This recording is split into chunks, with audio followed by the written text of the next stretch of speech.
কতটা জলের মধ্যে দিয়ে যেতে হচ্ছে আপনাদের? ছাতি মতন। এটা দীঘা, দীঘা দেখা যাচ্ছে। টানা বৃষ্টির জেরে হলদিরাম জলমগ্ন, এবং এই জলমগ্ন অঞ্চলে কোথাও কোথাও দেখা যাচ্ছে যে প্রায় 1 মিটারের উপরে জল, অর্থাৎ কোমর সমান জল। এবং এই অঞ্চলের যে সমস্ত বিল্ডিং গুলো রয়েছে তার ছবিটা একবার দেখানোর চেষ্টা করব। এবং এই অঞ্চলের বিল্ডিং গুলোর যে সমস্ত বাসিন্দারা রয়েছে সেই সমস্ত বাসিন্দারা কিন্তু রাস্তায় নামতে পারছেন না, এবং কোথায় কিভাবে খানাখন্দ রয়েছে তা নিয়ে কিন্তু এখন এই জলের তলায় রয়েছে। এবং তার পাশাপাশি যেহেতু মেট্রোর কাজ চলছে এবং সেই ক্ষেত্রে অনেকেই কিন্তু নামতে ভয় পাচ্ছে এখানে। এবং আমরা দেখতে পাচ্ছি একটা লেন কিন্তু সম্পূর্ণভাবে বন্ধ করে দেওয়া হয়েছে, এবং পাশের যে লেনটি সেই লেন দিয়ে কিন্তু এই মুহূর্তে গাড়ি চলছে এবং ধীর গতিতে গাড়ি চলছে। অর্থাৎ এই যে রাস্তা, এই রাস্তায় কিন্তু এই সময় অর্থাৎ অফিস টাইমে প্রচুর গাড়ি চলে, এবং সেই গাড়ি চলার কারণে কিন্তু সেই গাড়িগুলো কিন্তু জলমগ্ন হয়ে পড়ছে। অনেক গাড়ি খারাপও হয়ে যাচ্ছে, এবং তার পাশাপাশি গাড়ির গতিবেগ অনেকটাই কমে গিয়েছে।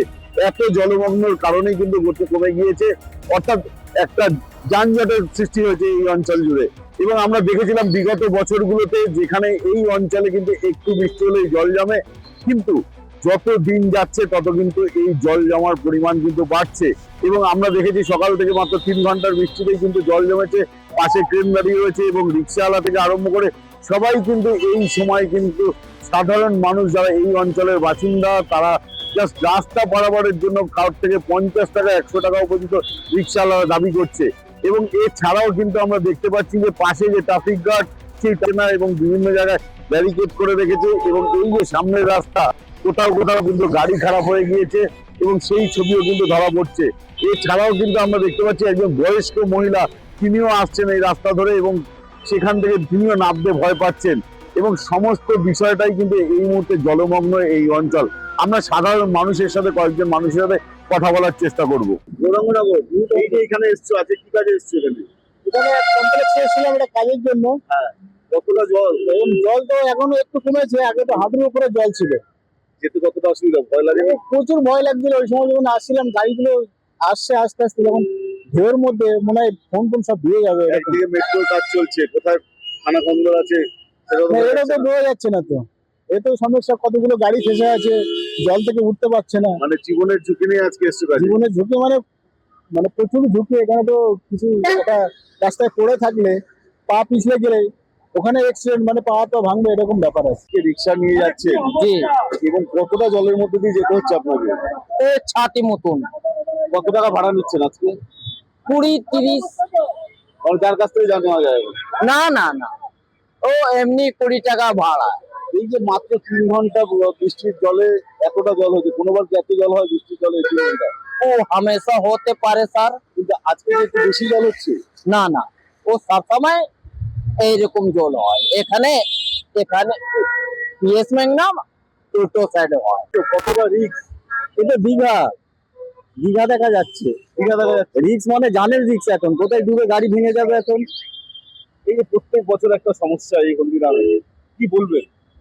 বলার কিছু নেই, সরকার চেঞ্জ হয়েছে, দেখা যাক কতটা উন্নয়ন হয়, গাড়ির উপরে ডিপেন্ড হচ্ছে। প্রায় 1 মাস হয়ে গিয়েছে সরকার, আস্তে আস্তে হবে কাজ।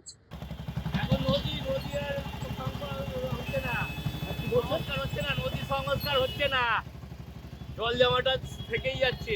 ভ্যানে উঠে যেতে হলো। হ্যাঁ, ভ্যানে উঠে যেতে হচ্ছে, এক পায়ের রাস্তা।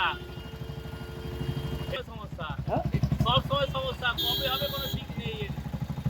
কি রে, তোর বেশ র্যাশ হয়েছে দেখছি। হ্যাঁ রে, কি করবো বলতো, র্যাশগুলো কিছুতেই কমছে না। অনেক কিছু ইউজ করলাম, তবুও কমছে না। আমার মনে হয় তোকে কোনো একজন ভালো ডার্মাটোলজিস্টের কাছে দেখানো উচিত। তুই ঠিক বলেছিস, কিন্তু কোনো ভালো ডার্মাটোলজিস্ট থাকলে একটু সাজেস্ট কর না প্লিজ। এই তোর তো একবার র্যাশ হয়েছিল না, তুই কোথায় দেখিয়েছিলিস? তুই একবার গৌরীদেবী হসপিটালসে দেখাতে পারিস, ওখানে ভালো এক্সপিরিয়েন্স ডার্মাটোলজিস্ট আছে। আমারও সেম প্রবলেম হয়েছিল, এখন ওখানে ট্রিটমেন্ট নিয়ে আমি এখন ঠিক আছি।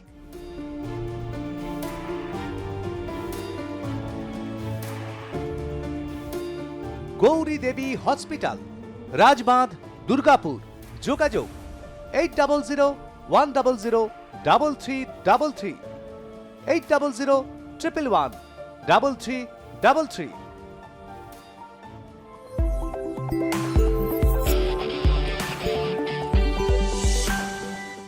সামান্য বৃষ্টি হলেই আতঙ্কে থাকে হলদিরাম এলাকার বাসিন্দারা। একাধিক আবাসন রয়েছে হলদিরামের দুপাশে। সেই আবাসনের মানুষজন সামান্য বৃষ্টি হলেই ঘর থেকে বেরোতে পারেন না। অনেকেরই পার্সোনাল গাড়ি রয়েছে, সেই গাড়িগুলো কিন্তু এখান থেকে কোনোভাবেই পার করতে তারা পারেন না। তার কারণ হচ্ছে কখনো কখনো কোমর সমান জল থাকে, এবং যে সমস্ত গাড়িগুলো তাদেরকে নিয়ে আসে এখানে, অর্থাৎ রিক্সা থেকে আরম্ভ করে, টোটো থেকে আরম্ভ করে যে সমস্ত গাড়িগুলো চলে এখানে, সেই সমস্ত গাড়িগুলো কিন্তু ভিতরে প্রবেশ করতে পারে না।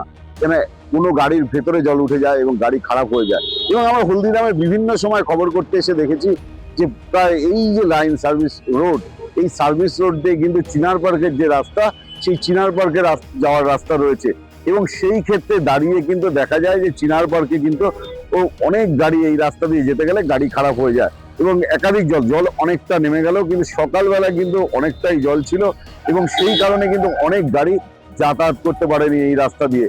এবং দিনের পর দিন এই এলাকার মানুষরা চরম ভোগান্তি শিকার হন।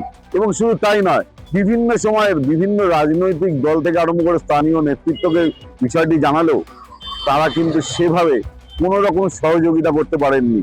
এবং এখানে একাধিক পাম্প চালালেও কিন্তু সেই জল কোথায় গিয়ে পড়বে এবং সেই জল কতক্ষণ বাদে নামবে সেটাও কিন্তু তারা বলতে পারেন না। এবং কয়েকদিন আগে আমরা দেখেছিলাম মাননীয় মন্ত্রী, তিনি এসেছিলেন ঘটনাস্থলে এবং বিভিন্ন জায়গার ড্রেনগুলো ঘুরে দেখেছেন তারা, এবং ঘুরে দেখে সমস্তটা অর্থাৎ পুরসভার কর্মী থেকে আরম্ভ করে ইঞ্জিনিয়ার সবাইকে কিন্তু নির্দেশ দিয়েছিলেন যে এবার কিন্তু হলদিরামে জল যাতে না জমে। কিন্তু মাত্র 1 মাসের মধ্যেই দেখা গেল এই হলদিরাম অঞ্চলে কিন্তু কোমর সমান জল, কোথাও কোথাও বা এই মুহূর্তে অনেকটা জল নামলেও কিন্তু এখনো কিন্তু হাঁটু সমান জল রয়েছে বিভিন্ন জায়গায়, এবং নিত্যযাত্রীরা কিন্তু যথেষ্ট ভোগান্তির মধ্যে থাকে এই অঞ্চল জুড়ে। বিশ্বজিৎ পালের প্রতিবেদন, আর+ নিউজ, হলদিরাম।